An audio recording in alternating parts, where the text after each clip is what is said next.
Hi, my name is Todd Lyons, and this is my interview for the clinical practice program. Motivation and commitment. Question one: what motivated you to pursue a career in education? Why do you want to take part in this clinical practice program? I'm motivated to pursue a career in education and participate in this clinical practice program because I want to inspire, nurture, and empower young minds, helping them reach their fullest potential and to help them shape their future, filled with possibilities and purpose. It means a lot to me to be a future educator. Describe when you overcame a significant challenge in a professional or academic setting. What do you learn about yourself?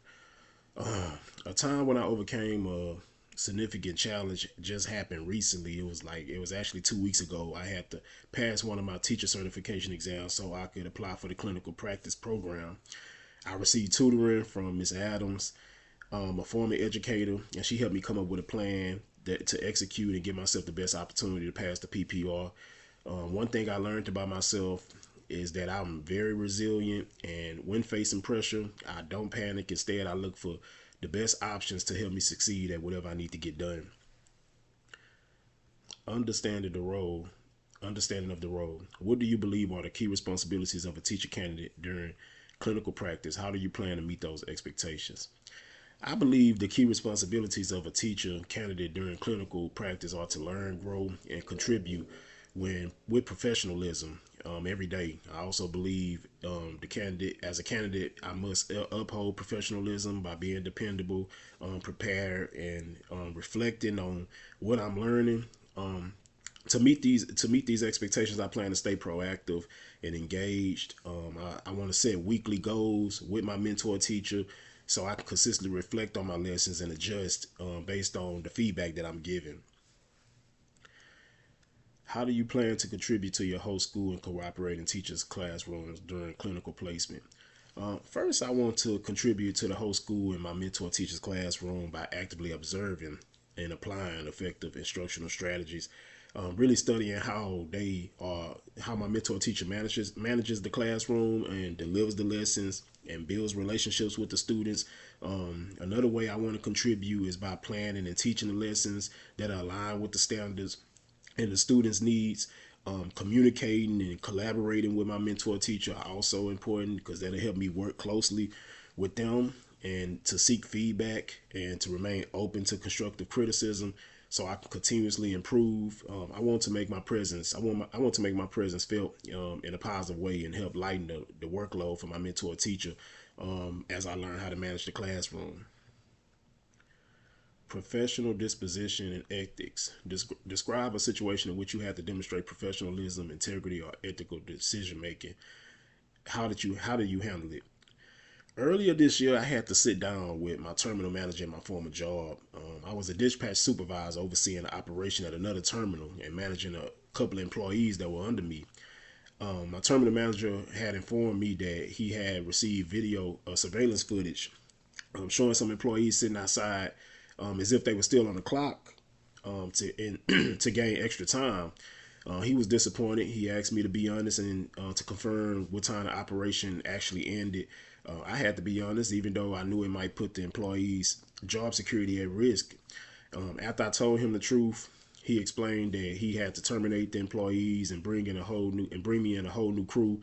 It was heartbreaking to deliver that news to those guys, but I communicated in a professional tone, and they told me they appreciated me just being honest. Clinical practice involves feedback and self-reflection. How do you typically respond to constructive criticism? Oh man, I love constructive criticism. That's the only way I can grow and learn new things. I've always faced adversity and received feedback that I didn't necessarily want to hear. When that happens, I take heed to it and reflect on how I can improve, and so I can be better at the task at hand or the responsibility at hand. Diversity, equity, and inclusion. How do you plan to create an inclusive learning environment that respects diverse learners, backgrounds, needs, and perspectives? I plan to create an inclusive learning environment by making sure every student feels valued, supported, and truly seen. I believe schools should be a safe space where students not only learn academically, but also build confidence and understand their self worth and feel empowered to express who they are. To achieve this, I will build strong relationships with my students because when students feel that connection, when they feel teachers care about them as individuals, I feel like they are more willing to take risk and engage and grow. And also respecting diversity starts with knowing my students, like, their backgrounds, their strengths, their needs, their perspectives.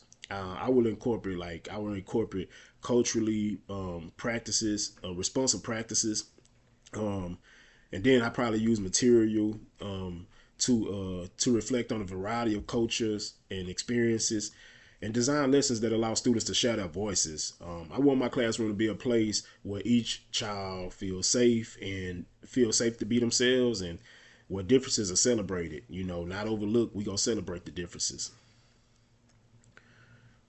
What strategies would you use to ensure that all students feel seen, heard, and valued in the classroom?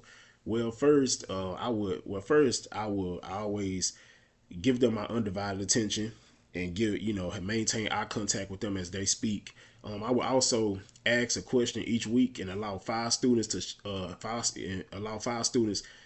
to give them a chance to share their perspective or opinion on the topic.